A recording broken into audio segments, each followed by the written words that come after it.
Hello everyone, मैं संग्राम पवार। आज 15, 16, 17 और 18 अगस्त का करंट अफेयर हम डिस्कस करेंगे। उम्मीद है आपकी तैयारी अच्छी चल रही होगी। और फिर से वही अनाउंसमेंट है कि हमारा ऐप है, डिस्क्रिप्शन में लिंक है, उसे डाउनलोड करिए और अपनी तैयारी को और मजबूत करिए। हम जो है करंट अफेयर डेली बेसिस पर डिस्कस कर रहे हैं। इसके अलावा अन्य कई टॉपिक्स पर भी हम डिस्कशन कर रहे हैं। हाल ही में जो है पीएससी के इंटरव्यू की डेट्स आ गई, उसके आधार पर जो है इंटरव्यू की कैसे बेहतर तैयारी की जा सकती है उसके कुछ टिप्स हमने शेयर किए हैं, तो उस वीडियो को भी जरूर देखिए।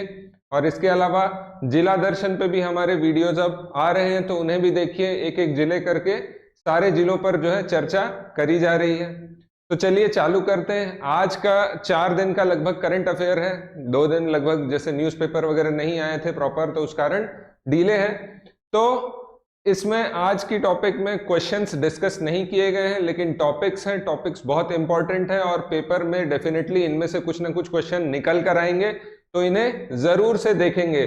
चलिए चालू करते हैं। आज के क्या क्या खास बातें हैं। तो सन मिशन हो रहा है इसरो में, इसरो का। तो सन का हिंदी में अगर हम पर्याय बोले तो बोला जाता है आदित्य। तो आदित्य मिशन जो है लॉन्च किया है इसरो ने, और सितंबर के पहले महीने में जो है इसकी ऑफिशियल लॉन्चिंग होएगी। ये प्रोजेक्ट अभी चल रहा है और प्रोजेक्ट की लॉन्चिंग सितंबर के पहले वीक में जो है तय की गई है। किसके द्वारा? तो इसरो के द्वारा। तो याद रखेंगे, सूर्ययान मिशन आदित्य L1 नाम रखा गया है इसका। तो इसका निर्माण किसने किया है? तो UR Rao satellite centre Bengaluru में स्थित ये जो इसरो का सेंटर है, इसने इसका पूरा डिजाइन और किस तरीके से रॉकेट कार्य करेगा, किस तरीके से पेलोड होंगे, सारा चीज का डिजाइन जो है किसके द्वारा किया गया है? तो इसी के द्वारा किया गया है। इसे जरूर ध्यान रखेंगे। और इसरो से संबंधित इस साल बहुत सारी घटनाएं हो रही हैं, तो मान के चलिए इसरो से बहुत सारे क्वेश्चन हर एग्जाम में कुछ ना कुछ निकल के आएंगे, जैसे कि चेयरमैन या फिर चंद्रयान मिशन, पहले कितने मिशन हो चुके हैं जो स्पेशल मिशन थे, जैसे कि मंगलयान, चंद्रयान, और किस रॉकेट से भेजे गए थे, ये आपको ध्यान रखना है। इसके अलावा इस साल आदित्य मिशन भी हो रहा है, और आने वाले समय में जो है मैन मिशन या फिर मानव प्रोग्राम भी जो है होने वाला है अंतरिक्ष में इसरो के द्वारा। तो आपको इसरो से संबंधित कोई भी क्वेश्चन आए तो आपको पूरी ओवरऑल तैयारी रहनी चाहिए। UR राव या URSC बेंगलुरु कर्नाटक में है विक्रम साराभाई, जो इसरो के चेयरमैन रह चुके हैं। उनने इसका स्थापना की थी, और ये जो है अभिकल्प या डिजाइन, विकास, डेवलपमेंट और उसके जो है प्रोक्योरमेंट से रिलेटेड जो है मेन इंस्टीट्यूशन है URSC। ध्यान रखेंगे।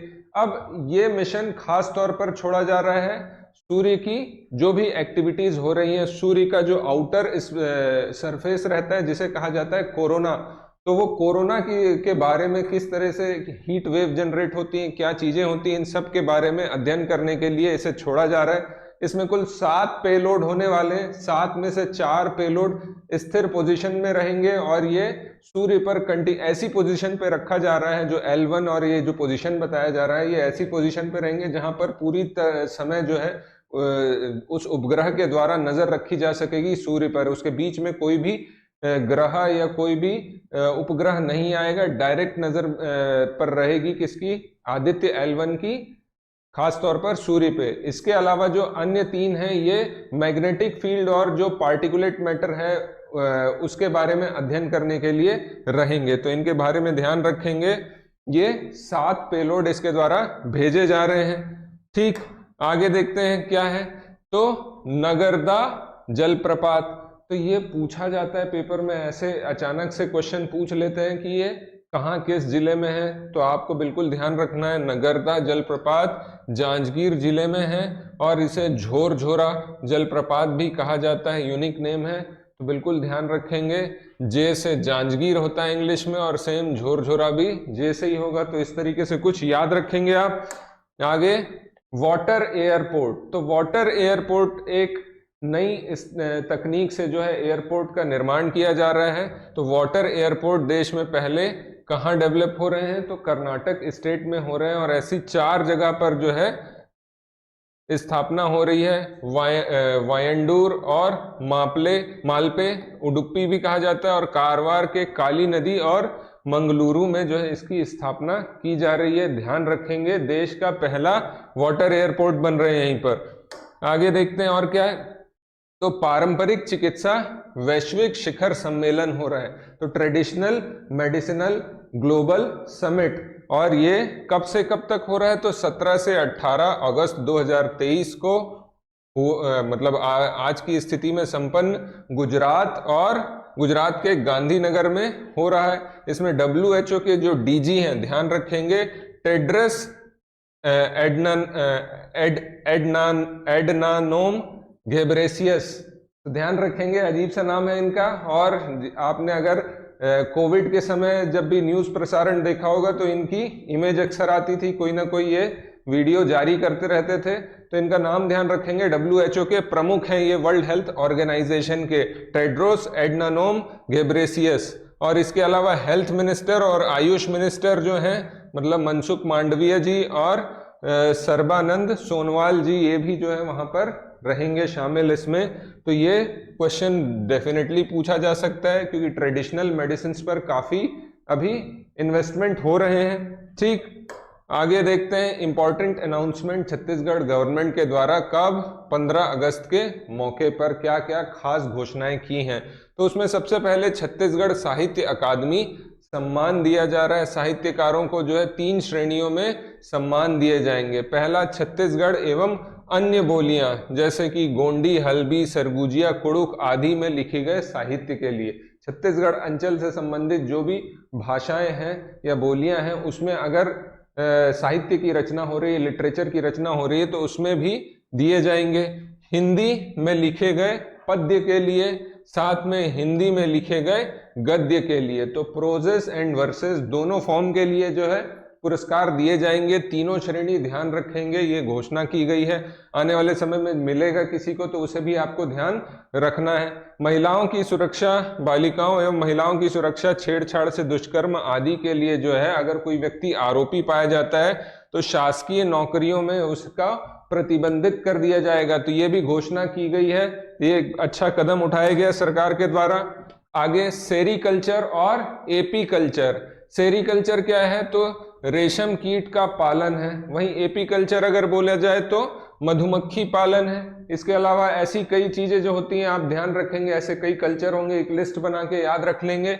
तो सेरीकल्चर और एपीकल्चर को स्टेट गवर्नमेंट ने जो है कृषि का दर्जा दिया है, एग्रीकल्चर का दर्जा दिया है। तो अब एग्रीकल्चर के क्षेत्र में जो खास सब्सिडीज मिलती है, खास सहायता देती है गवर्नमेंट, वो सारी सहायता किसमें मिलेगी, इन दोनों फील्ड में भी मिलेगी। तो सेरीकल्चर और एपीकल्चर, और आपको पता है जैसे कि कोसा सेरीकल्चर का ही भाग है। छत्तीसगढ़ में कोसा का बहुत ज्यादा उत्पादन होता है, तो ये जो कोसा से संबंधित लोगों को एम्प्लॉयमेंट मिल रही है, तो उनको ये इसमें सहायता मिल सकती है, प्रोडक्शन में सहायता मिल सकती है।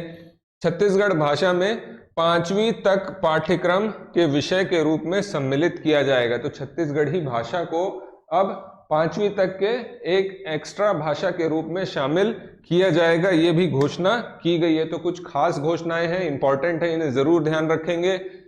और अगली न्यूज जो है, नेहरू मेमोरियल का नाम अब प्रधानमंत्री संग्रहालय होगा। तो दिल्ली में जो है हमारे पूर्व प्रधानमंत्री जो थे जवाहरलाल नेहरू, पहले प्रधानमंत्री थे, उनका जो निवास स्थान था, उनके मृत्यु के बाद उसे म्यूजियम में के तौर पर तब्दील कर दिया गया था, Nehru memorial museum and library. अब इसका नाम प्रधानमंत्री संग्रहालय और पुस्तकालय सोसाइटी के रूप में बदल दिया जाएगा। 1929-30 में जो है एडविन लुटिन्स ने इसका डिजाइन तैयार किया था, और अंग्रेजों के जाने के बाद ये प्रधानमंत्री का निवास रहा, खास तौर पर जवाहरलाल नेहरू जी का, और बाद में उनके निधन के बाद इसको जो लाइब्रेरी और म्यूजियम बना दिया गया था। अभी तक के नेहरू म्यूजियम के नाम से ही जाना जा रहा था, अब इसका नाम बदलकर प्रधानमंत्री संग्रहालय कर दिया गया है। ठीक, चलिए और क्या खास है। इंडिया यूएई के बीच में एक रुपी ट्रेड हुआ है। रुपी के लिए जो भी अब इंडिया और यूएई के बीच में, यूनाइटेड अरब एमिरेट्स के बीच में जो भी व्यापार होगा, जो भी ट्रेड होगा, खास तौर पर पेट्रोलियम से संबंधित, तो वो रुपी से होगा या उनकी दिरहम और रुपी के द्वारा किया जाएगा, ना कि डॉलर के द्वारा। जैसे अगर आप देखेंगे अर्थव्यवस्था में जब हम वैश्विक व्यापार की बात करते हैं तो वैश्विक व्यापार के लिए जो मेन करेंसी है वो है डॉलर, फॉरेन एक्सचेंज के तौर पर, उसी में जो है सारा व्यापार होता है। और आज की डेट में हर देश के को जरूरी है कि वो अपना फॉरेक्स रिजर्व्स जो है वो बचा कर रखें। तो ऐसी स्थिति में अभी पहले भारत और ईरान के बीच में भी ऐसी ट्रेड होती थी, रुपी एक्सेप्ट कर लेता था ईरान। अब जो है यूएई भी ऐसी एग्रीमेंट कर रहा है, किया है भारत के साथ कि अब दोनों के बीच में लेन देन जो है दोनों की करेंसी में होगा। तो भारत 10 लाख बैरल तेल की खरीदी का भुगतान रुपए में किया है, और ये लेन देन जो हुआ है अबू धाबी की कंपनी जो है नेशनल ऑयल कंपनी और इंडियन ऑयल कोऑपरेशन लिमिटेड के बीच में हुआ है। यूएई इंडिया के बीच में रुपए व्यापार समझौता जुलाई माह में हुआ था, ये जरूर ध्यान रखेंगे कब हुआ, जुलाई माह में। इससे फायदे क्या हैं? तो बहुत सारे फायदे हैं। आपकी जो है फॉरेक्स रिजर्व्स जो है वो बच जाएंगे। फॉरेक्स रिजर्व्स अगर आपके बच जाते हैं तो इसके कारण आपका जो ट्रेड है आप दूसरी जगह कर सकेंगे। आने वाले समय में इसके कारण आपकी महंगाई भी कम हो सकती है, क्योंकि पेट्रोल को आप अपने रुपए और दिरहम जो वहाँ की करेंसी है उसके आधार, उसके एक्सचेंज रेट पर आप खरीद रहे हैं। तो ये सब जो है बहुत सारे फायदे होंगे। स्थानीय मुद्राओं में व्यापार करना शुरू करते हैं तो दोनों देशों की विदेशी मुद्रा स्थानांतरण शुल्क भी लगता है, जो फॉरेन करेंसी ट्रांजैक्शन का एक टैक्स लगता है वो भी नहीं लगेगा। फीस लगता है जो कन्वर्शन का, वो नहीं लगेगा। और इससे क्या होगा कि पूंजी की बचत होगी और सामान भी सस्ता होगा। अल्टीमेटली महंगाई कम हो सकती है। रुपया दिरहम में व्यापार दोनों देशों के बैंकों के वॉस्ट्रॉ अकाउंट के माध्यम से किया जाएगा। तो ये चीज को जरूर ध्यान रखेंगे, ये इंपॉर्टेंट न्यूज है Indian economic point of view से। आगे देखते हैं, चेन्नई में आईफोन 15 का निर्माण चालू हो रहा है। कुछ साल पहले जब नोकिया फोन का जमाना था तब भी इंडिया में सर्वाधिक जो है नोकिया के फोन मैन्युफैक्चरिंग होते थे पूरे विश्व में। अब वापस से उसके बाद जब स्मार्टफोन का कल्चर जमाना आया तो इसका मैन्युफैक्चरिंग सारा चाइना में होने लग गया। आज की डेट में अगर देखा जाए तो स्मार्टफोन उत्पादन में भारत दूसरे नंबर पर है चाइना के बाद, और मार्केट भी यहाँ पर बहुत बड़ा है, जिस कारण से बाहर की हमारी जो वैश्विक कंपनी है, एमएनसीज हैं, वो अब इंडिया में आ रही है। उसमें से एक एप्पल है। एप्पल अपना मैन्युफैक्चरिंग प्लांट यहाँ डाल रही है, डाल चुकी है इनफैक्ट चेन्नई में। और ये मैन्युफैक्चरिंग का कार्य जो है फॉक्सकॉन नाम की एक कंपनी है जो कि ताइवान की है, वो करती है एप्पल के लिए। तो ये जो है आईफोन 15 जो अभी लॉन्च होने को है, उसका निर्माण भारत में चेन्नई में ही करने जा रही है। और इसके साथ पूरे विश्व में दूसरी जगह भी जो आईफोन एक्सपोर्ट होंगे वो यहीं से ही जाएंगे। तो ये जरूर ध्यान रखेंगे, फॉक्सकॉन जल्द ही खास तौर पर हैदराबाद में एप्पल के वायरलेस ईयरबड्स का भी निर्माण करने जा रही है, और दूसरे देशों में भी यहीं से निर्यात होगा, एक्सपोर्ट होगा आईफोन 15। भारत जो है चीन के बाद दूसरे नंबर पर सबसे ज्यादा स्मार्टफोन बनाने वाला देश है। और एक काउंटर पॉइंट रिसर्च करके एक ऑर्गेनाइजेशन है, उनके अनुसार 2014 से 2022 के बीच में भारत या मेड इन इंडिया स्मार्टफोन की संख्या लगभग 200 करोड़ से भी ज्यादा है, ऐसा बताया जा रहा है। तो ये सब फैक्ट आप ध्यान रखेंगे। कभी कोट करने आ जाए इलेक्ट्रॉनिक इंडस्ट्री के बारे में, कभी आपको मेंशन करने को आ जाए, तो इस तरीके के फैक्ट ध्यान रखेंगे। फॉक्सकॉन को नाम इसलिए और ध्यान रखना है कि सेमीकंडक्टर निर्माण में भी इनका मेजर रोल है, और भारत में जो है बड़े लेवल पर इन्वेस्टमेंट करने जा रही है कंपनी। राष्ट्रपति पदक, तो पुलिस सेवा में उत्कृष्ट प्रदर्शन के लिए जो है अधिकारियों को राष्ट्रपति पदक प्रदान किया जाता है। और इस बार जो है भूपेश बघेल जी ने एडीजी नक्सल श्री विवेकानंद सिन्हा जी को और इंटेलिजेंस चीफ या खुफिया चीफ जो है अजय यादव समेत 11 से ज्यादा पुलिस वालों को जो है राष्ट्रपति पदक प्रदान किए हैं।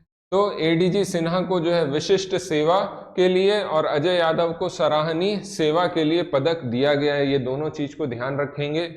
इसके अलावा जो दुर्ग भिलाई में हमारे एसपी रह चुके हैं अभिषेक पल्लव जी, इनको वीरता पदक से भी नवाजा गया। इसके अलावा कुल और 17 लोगों को, अलग अलग लोगों को जो है राष्ट्रपति पदक से सम्मानित किया गया। इसे ध्यान रखेंगे जरूर।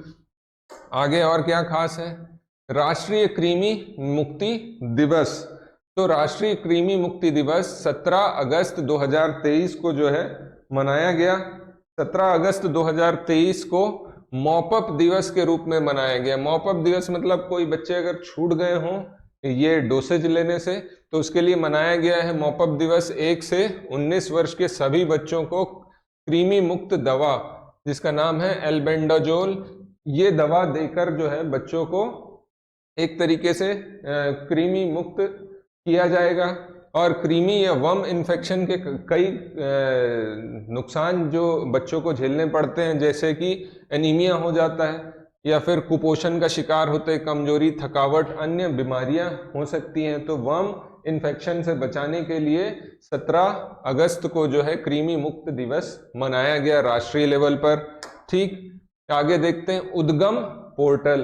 तो आरबीआई ने जो है अनक्लेम्ड डिपॉजिट के जो अकाउंट थे उनके लिए एक वेब पोर्टल लॉन्च किया है। जिन पर कोई भी दावे नहीं हो रहे हैं ऐसे अकाउंट पे, उनके लिए खास तौर पर एक वेब पोर्टल जो चालू किया और उसका नाम दिया है उद्गम पोर्टल। इस उद्गम पोर्टल के द्वारा जो है बिना दावे पड़े वाले अपने खातों की रकम की पहचान आसानी से की जा सकती है। और ये पोर्टल जो अभी 7 बैंकों के माध्यम से उपलब्ध होगा। 7 बैंकों के थ्रू अभी इसमें ये सेवा चालू की गई। तो याद रखेंगे जो अनक्लेम्ड डिपॉजिट अकाउंट्स हैं उनके लिए ये योजना चालू की गई है उद्गम पोर्टल की। आगे देश में एक नया आईआईएम और जुड़ गया है। तो केंद्रीय शिक्षा मंत्रालय ने जो है national institute of industrial engineering जो है इसको आईआईएम का दर्जा दे दिया है। तो ये अब इसके बाद आईआईएम वैसे इंडियन इंस्टीट्यूट ऑफ मैनेजमेंट है। ये भारत की जो है प्रीमियर इंस्टीट्यूट है मैनेजमेंट या एमबीए की डिग्री के लिए। इनकी संख्या अभी तक के 20 ही थी और इसके बाद जो है 21 हो जाएंगी कुल संख्या, 20 संख्या। और साथ में आपको ये भी ध्यान रखना है 2010 में छत्तीसगढ़ में भी एक आईआईएम खुला है रायपुर में। तो मुंबई में के इस संस्थान को जो स्टूडेंट के लिए 2024 से 26 में पहला बैच चालू किया जाएगा या पहले बैच के तौर पर एडमिशन इसी समय लिए जाएंगे। तो इसे आप ध्यान रखेंगे। नया जो इंस्टीट्यूट आईआईएम बनाया जा रहा है तो national institute of industrial engineering में बनाया जा रहा है। ठीक, आगे भारत में 4 जिलों में 18 अगस्त को मनाया जाता है स्वतंत्रता दिवस। ये एक खास न्यूज़ है, अभी तक आपने नहीं सुनी होगी। तो ये 4 जिलों के पीछे एक स्टोरी है कि जब हमको स्वतंत्रता मिली तो उस समय वेस्ट पाकिस्तान और ईस्ट पाकिस्तान मिलाकर एक पूरा पाकिस्तान देश बना था। और ये 4 जिले जो थे ये पश्चिम बंगाल वाले क्षेत्र में थे। और जैसे आपको पता है इंडिया पाकिस्तान और इंडिया बांग्लादेश जो आज का है उसके बीच में जो सीमा रेखा है उसे कहा जाता है रेड क्लिफ रेखा। तो ये रेड क्लिफ रेखा के आधार पर ये 4 जिलों का मेजर हिस्सा चले गया था ईस्ट पाकिस्तान में। बाद में वहां पर विवाद हुआ, जो लोकल जनता थी उनने विवाद किया और ये इशू काफी बढ़ गया। और हमारे जो गवर्नर जनरल थे उस समय माउंटबेटन, उनके हस्तक्षेप के बाद जो है ऐसा व्यवस्था किया गया कि 18 तारीख को इन जिलों का मेजर क्षेत्र जो है भारत में वापस आया। और उसके बाद 18 तारीख को जो है यहाँ पर स्वतंत्रता दिवस मनाया गया। तब से जो है ये 4 जिलों में स्वतंत्रता दिवस 18 अगस्त को मनाया जाता है। तो ध्यान रखेंगे पश्चिम बंगाल के नदिया, मालदा, जलपाईगुड़ी और दिनाजपुर जिले में जो है जो आपका स्वतंत्रता दिवस है वो 18 अगस्त को मनाया जाता है। ठीक, तो ये जरूर ध्यान रखेंगे, अनोखा फैक्ट है ये। आगे आईएनएस विंध्यागिरी। क्या है ये आईएनएस विंध्यागिरी? तो ये एक जो है आपका 17 अगस्त को सेना ने सर्वोच्च कमांडर, जिसे द्रौपदी मुर्मू है हमारी राष्ट्रपति को बोला जाता है सर्वोच्च कमांडर सेना के, उनके द्वारा जो है 17A फ्रिगेट का जो है 6th जहाज विंध्यागिरी लॉन्च किया गया। अब ये 17A फ्रिगेट जो है स्टेल्थ मोड के कुछ जहाज हैं, ये जहाज का निर्माण जिस प्रोजेक्ट के अंदर किया गया है उसको बोला जाता है 17A। तो ध्यान रखेंगे ये छोटे जहाज हैं जिसमें लगभग 300-400 लोग आ सकते हैं, शायद 200 लोग आ सकते हैं, और इसमें इवन कुछ हेलीकॉप्टर उतारने की भी सुविधा है। तो ये विंध्यगिरी जो है 17A के तहत जो है निर्मित की गई है, और फ्रिगेट है, स्टेल्थ मोड का फाइटर जहाज है, और इसका नाम जो है कर्नाटक में एक पर्वत श्रृंखला है उसके नाम पर रखा गया है, विंध्यगिरी। तो ये ध्यान रखेंगे, विंध्यगिरी कर्नाटक में स्थित है। Indian navy worship design bureau ने इसका जो है निर्माण किया है, जो उसका डिजाइन बना है वो भी ध्यान रखेंगे। इसमें ब्रह्मोस मिसाइल भी लग सकती है, बिल्कुल ध्यान रखेंगे। ब्रह्मोस मिसाइल का निर्माण एक तरह की क्रूज मिसाइल है, और इसका निर्माण इंडिया और रशिया के आपस में सहयोग से हुआ है, और साथ में जो है 2 हेलीकॉप्टर भी इसमें तैनात होंगे। ये जो 17A प्रोजेक्ट है इसके तहत जो है ये 6वां फ्रिगेट या 6वां जहाज है। इसके पहले 5 युद्धपोत और बनाए जा चुके हैं जो कि 2019 से 2022 के बीच में बनाए गए हैं। नीलगिरी, हिमगिरी, तारागिरी, उदयगिरी और दूनागिरी, और ये 6वां हो गया विंध्यगिरी। तो ये सारे नाम आप ध्यान रखेंगे, इंपॉर्टेंट है। INS विंध्यगिरी। आगे प्लास्टिक रिसाइकल फैक्ट्री बस्तर में लगाई गई है। तो बस्तर में छत्तीसगढ़ प्रदेश की पहली सरकारी प्लास्टिक रिसाइकल फैक्ट्री जो है लग रही है, वो जगदलपुर के बुरुंगवाड़ा या बाबू सेमरा में यह फैक्ट्री लगाई जाएगी। कुछ पुराना फैक्ट है, ये ध्यान रखेंगे, पहले भी इस पर डिस्कशन हो चुका है। तो पहली जो है प्लास्टिक रिसाइकिल फैक्ट्री लग रही है। आगे देखते हैं अंडर 20 विश्व कुश्ती चैंपियनशिप।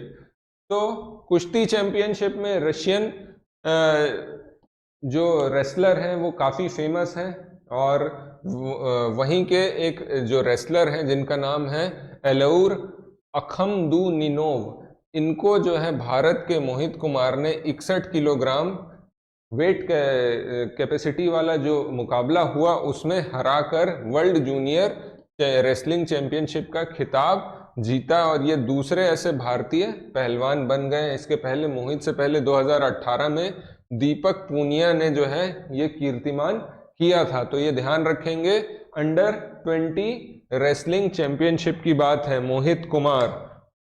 ठीक, एथलेटिक्स का जो है वर्ल्ड चैंपियनशिप हो रहा है। एथलेटिक्स की वर्ल्ड चैंपियनशिप जो है ये हर 2 साल में आयोजित की जाती है, लेकिन लॉकडाउन की वजह से जो ये आयोजित नहीं हुई थी, 2022 में हुई। अब उसी के कारण जो वो गैप हो गया उसको फुलफिल करने के लिए 2023 में इसका आयोजन किया जा रहा है।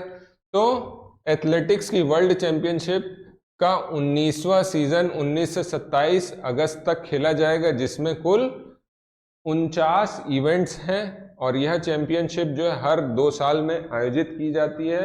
वो लॉकडाउन के कारण नहीं हो सकी, इसलिए इसका आयोजन अभी हो रहा है। तो ये ध्यान रखेंगे इसको।